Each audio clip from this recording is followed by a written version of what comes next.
Hi everyone.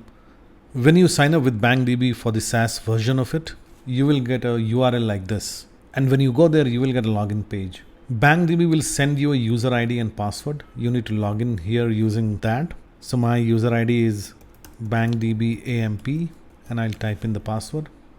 Now first time when you log in, you will need to change your password. And I'll change my password now. After that, we need to create a API key. This API key is important because the front end, the UI of the BangDB is completely stateless. And right now it doesn't know where is the backend and what all other configurations have been done for the user. So first I need to create the API key. So my API key has been generated. And now if I go to the dashboard, I'll see that I have been assigned a basic license. And there are a bunch of information that I get here. So there is a database running in the backend. So based on the license, I'll be assigned a backend server. For basic license, I will get single server in the backend, which is testdb.bangdb.com.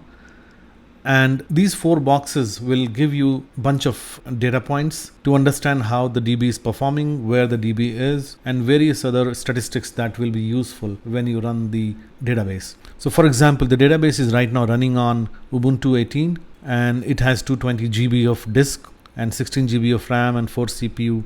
And so far 13% of the disk is already used. We'll also get how much CPU consumption is going on at this point in time. And BangDB can run in hybrid mode, which means that at any given point in time, BangDB can serve like a TCP server or it can operate like a HTTP server. So 10101 is for TCP server and 18080 is the port for the HTTP. This dashboard is connecting to the HTTP port, which is 18080, but there is a CLI and you can use the BangDB CLI or BangDB client to connect to the TCP port. Then we have some information around the how much memory is being consumed by BangDB. Now this particular chart will give you the sense that how much data and the events, number of events that we are ingesting into the BangDB. This is pretty important from the point of view of stream processing because we tend to get continuous data stream flowing into the BangDB.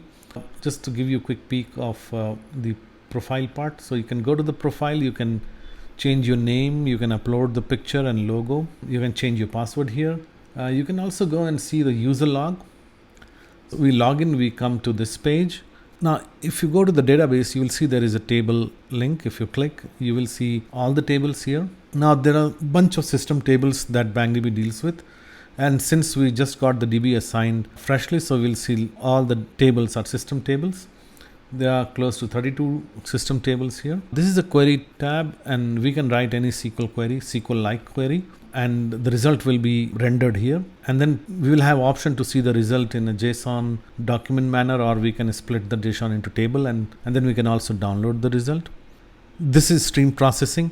And here you will get the list of schemas registered with the server. Right now we don't have any schema.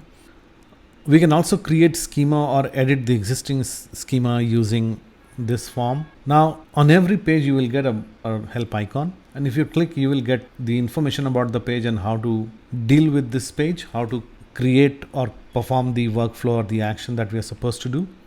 Then we have a visualization, which is about creating charts and dashboard. And we can create many more dashboard, which will come under this dashboard. And then we can assign multiple charts for each dashboard. Then there is a machine learning tab here. If you go to the model link, you see the list of all the models. Here we can train a number of models using different algorithms. BangDB can train model using external file or the data which is already there in the stream. So we can select here if it's external file data, and if yes, then we can click this and we can upload the file. That file could also be in the bucket, which is again within the BangDB itself, or the data could be in the stream in which we are ingesting various events. And we can select the schema and stream and time range for which we need to select the data and so on. And once we do that, we can summarize the data. Now, summarized data gives us a lot better high-level view of the data that we are going to use for the training purpose. And here we can understand the data statistically, and then we can select the set of features which make sense. We can also set the target attribute. and we can change certain things like the type of the data, and we can also transform the data if we want in one way or the other using a configuration file. And there you can either use this configuration file which you can upload externally, which will transform the data before summarizing. And once the summarize is done, then you can go to the train link and you'll be able to train the model.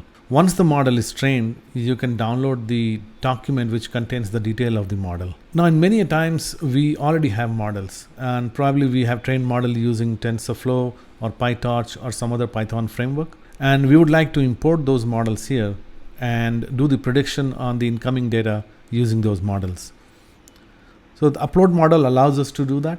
We can directly upload the model file, and there is a range file, we can use that. We can upload a training file. Now this is interesting because many times we already have a model, or many times we have a Python file which actually trains a model and a Python prediction file which predicts using the model. So we can upload those Python files also here, and BangDB will use these files to train and predict on the model. Now BangDB has ML element, then it also has deep learning part, and it also has information extraction. And IE, or the information extraction, is used for text understanding, extracting the knowledge from the given data or the file. So before we start using name entity recognition or information extraction or sentiment analysis, we often need to train KB file, knowledge base file, which is totally dedicated for the domain in which we want to operate.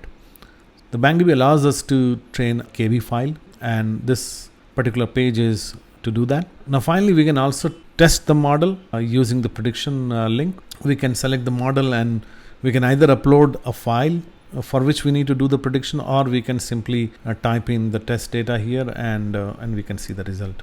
BangDB also gives us the graph structuring within the database, and if you go to the graph link, you will again see list of all the graphs which are there available in the DB. The graph processing within BangDB is pretty scalable. It deals with the triples. We can search the graph using Cipher query, and this Cipher query is little different from the one that Neo4j uses.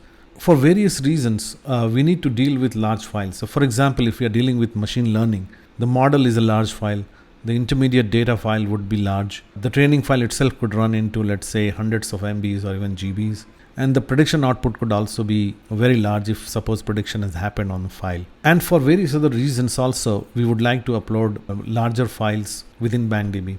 And in some cases, BangDB would also upload the file implicitly, especially within the graph. When we run a query which deals with millions and millions of nodes and relationship, then the output based on the query could be very large. So instead of returning a large data, it simply uploads the result into BRS, which is a resource server, and user can further download the file and see the result. So to deal with that, we have a concept of bucket. BRS is pretty similar to S3, and it also mimics the API of S3. We can create bucket, we can upload files, we can download files, we can search the bucket for a particular file, and so on. Now, when we deal with notification, we typically want to identify the patterns or the interesting event. And when that happens, we would like to send notification. That notification template can be created here.